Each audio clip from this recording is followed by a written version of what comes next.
We will start with a broadcast section that's got no embargo, followed by an embargoed section for 10:30 p.m. tonight. No live tweeting during the broadcast section, and use the microphone provided. Gary. Hello there, Ange. Thanks for your time. Can I get an update on Radu Dragusin? You weren't sure last night. Yeah, still not. We'll kind of let it settle down and obviously get some more sort of information over the weekend. Obviously not available for this weekend at the moment, and yeah, we just have to see the extent of it. You're feeling you've had some long-term issues with defenders. This one doesn't look so bad, maybe, or hard to tell. It's a knee, so like I said, we're just going to let it settle down. But you know, there's always concern when it's a knee injury, but we just don't know the extent. Just 3 days or so to go in the transfer window. Are you excited? Yeah, I kind of looked at the date. I was hoping it was all over today, but apparently it's extended till Monday. So. Yeah, we'll see. We'll see what happens over the next couple of days. Matty's Tell, obviously a young, promising, accomplished almost player at Bayern Munich. We're hearing that an offer's been made to the club for the player. What have you heard? Not a great deal. As I usually find out at the tail end of this stuff, what's going on. You know, obviously we're exploring some opportunities. Hopefully, in the last couple of days of the window, to see what we can do. But nothing across my desk as yet. Will you tell us when it is? See what I did there? Tell us. I reckon the way the world works, you'll probably find out before me, mate. So we'll see. Just a final one from me. A bit of a change of pace, but after the week that Michael Oliver has had. In terms of abuse, online abuse, that kind of abuse that we're seeing in football now, not just referees, when it goes beyond the pale. Your thoughts of what we might be able to do about it? What can we do about it? Well, there is some pretty easy things to do about it, and that is, you know, punish the people who are the perpetrators of it and make examples of them. And, you know, unfortunately, the anonymity of the technical world these days means that people can hide and sort of allow themselves some sort of bravado that they would never have should they actually put their face and name to something. So they're cowards to start with. But, you know, if found out, name them, shame them, put them out there, and we'll see if anyone else follows suit after that. But there should be no tolerance for anybody, whether it's a referee, a player, or anyone else. I think it's been out of hand for a long time now, and I think we're too accepting of it as just part of society. We would never have accepted it before social media if somebody said something like that, and we knew who said it or wrote it. There were laws that made that almost impossible to do, but now, like I said,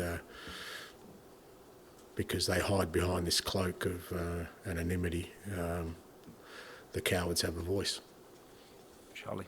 Hi, Ange. We saw Mickey, of course, return yesterday, but do you nice feel that coat. I'm freezing. So I'm actually really quite hot now. Do you feel, though, he's fit enough to play the full 90 on Sunday? No, we'll see. I think it's important. Probably not 90 only because of the short turnaround. But he felt really good last night. Great to have him out there.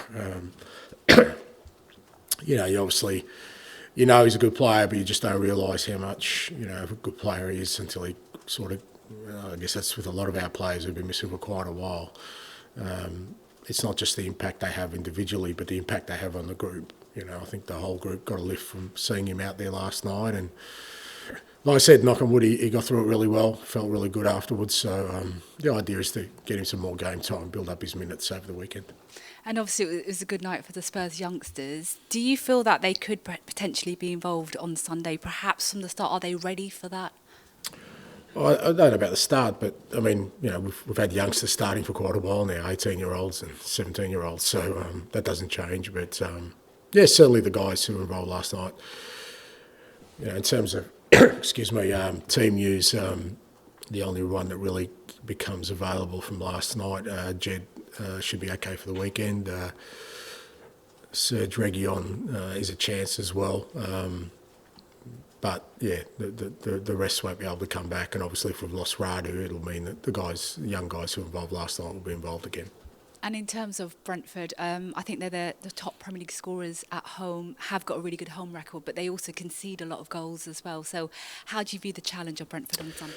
Yeah, look, I think Brentford at their place is a tough one for every club.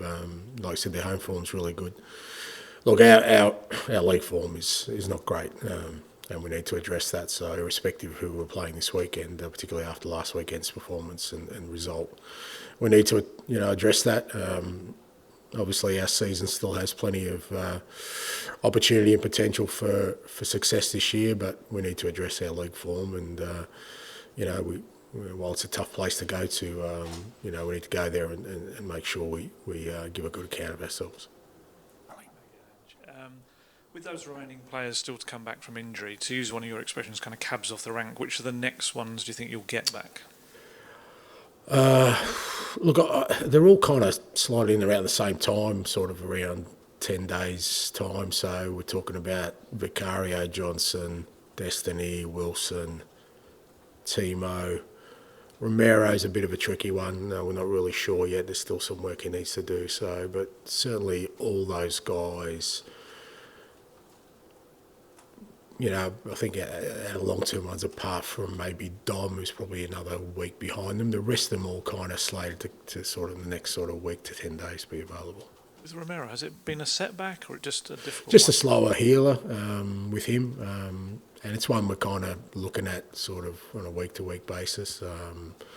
And again, he's been out for quite a while, so like with all the other long-term ones, we're just taking our time. And with centre-backs now, obviously, if Radu is maybe a more serious one, do you have to look at short-term cover there, or are you happy with the options you have remaining with Archie there as well? I think, like I said, depending on sort of the extent of Radu's, might be an area we need to look at, and certainly over this weekend we'll be exploring some options. Lucas Bergvall, last night I watched you were telling him to calm down quite a bit in the first half. Was it the Swedish fans maybe getting in his head a little bit? They were taunting him a little bit, I think. I don't speak Swedish, mate, so I have no idea. He's 18 years old, and he's such an exciting player. I think sometimes though, like all young players, he made a couple of mistakes early on, and then, he just wanted to atone for those mistakes, and he kind of dug himself a little bit of a hole where he was trying to do things a little bit, a little bit too complicated, and it was just sort of the message to get him to settle down and kind of just keep the game simple, get his rhythm back. But the thing is with Lucas, even when he's kind of making those mistakes, he just works awfully hard. He never stops running, and it's such a great asset for him to have that. But with experience, I'm sure, probably in his mind it was a big game for him. I mean, of course it was, but playing against a club from his own country, I think, but that's the reason we're exposing these guys. The more experiences they have like that, the better they'll be able to deal with them further down the track. Bradley.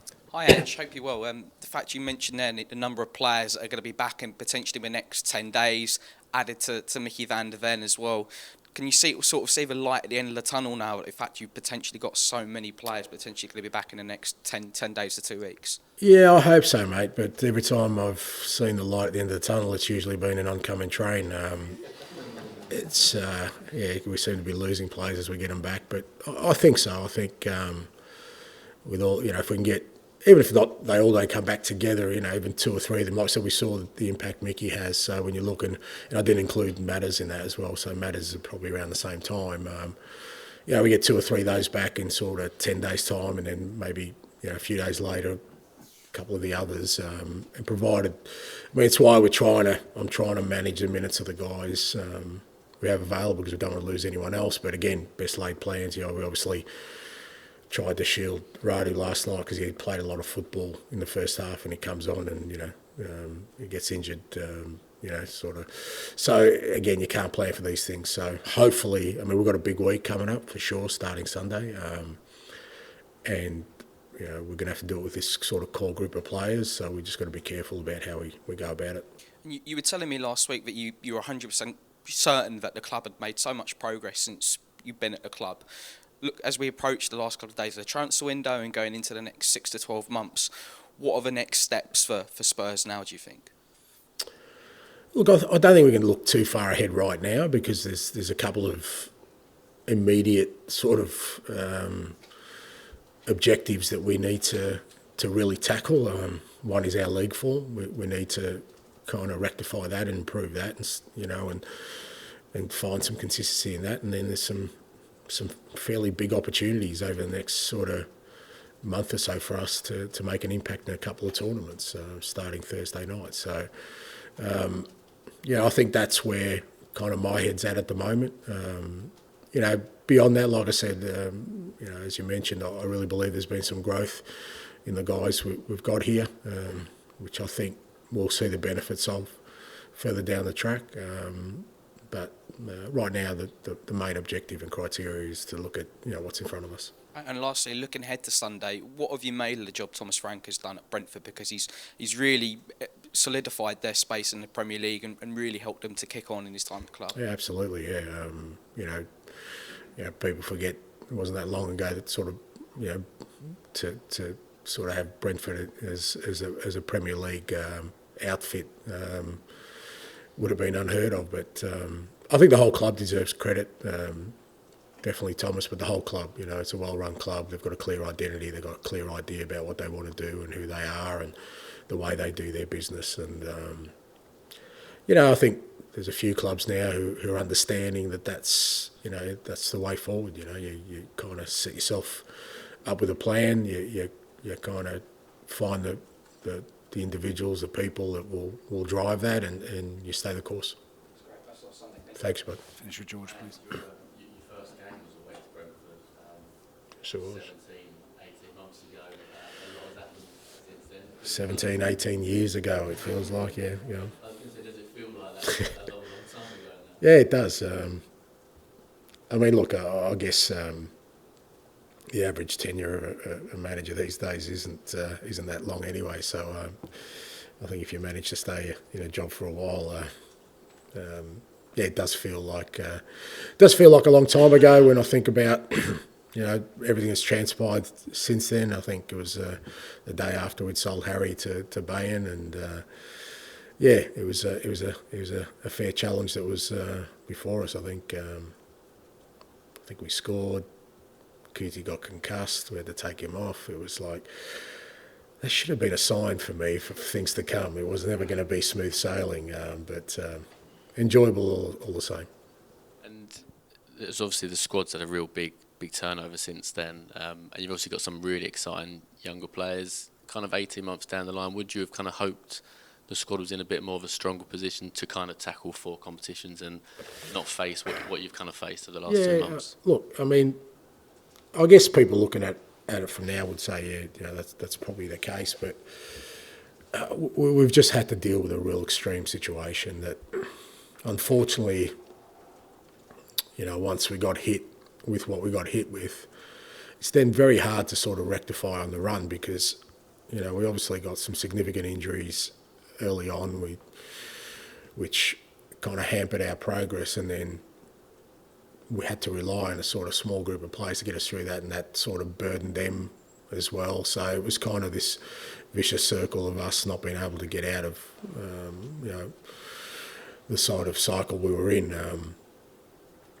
So, when you sit here now, you say, maybe we could have had a sort of more robust squad. But I think, I've said before, I just think the volume of games that clubs are playing with, I think we've been hit to an extreme situation, but I think a lot of clubs are facing similar hurdles who are in Europe. If you're in Europe these days, particularly Champions League or Europa, it's tough to sort of maintain a competitiveness in, with squad numbers and a level of performance. And obviously we've done well in the Carabao Cup, which has added even more games to us. So all these kind of things have added a burden. But there's been some lessons learnt for sure. And just finally from me, Lucas and Archie were sort of the veterans in terms of experience last night towards the end. They've really stepped up for you. When you do get players back, are you kind of wary of how much they've played over these last 2 months, and are they maybe sort of due a little rest if you can kind of take them out? Yeah, look, I I think that's something that I am sort of mindful of because, I mean, depending on our sort of progress, there's still a fair bit of football to play for us, you know.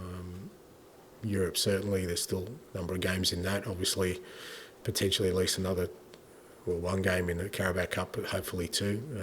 Still in the FA Cup, so apart from the league. So there's still a fair bit of football. And, you know, I think it would do Archie and Lucas some good just to freshen them up a little bit. I mean, kind of Mike is at the other end of the scale. He kind of obviously missed a couple of months, but you can see that he's kind of playing with a bit of energy now. And but at the same time, if their performances keep stacking up and they're warranted to play, then we'll keep selecting them because they've been really good performance for us. Okay, we'll end the broadcast section there. Move on to the embargoed section for 10:30 p.m. tonight.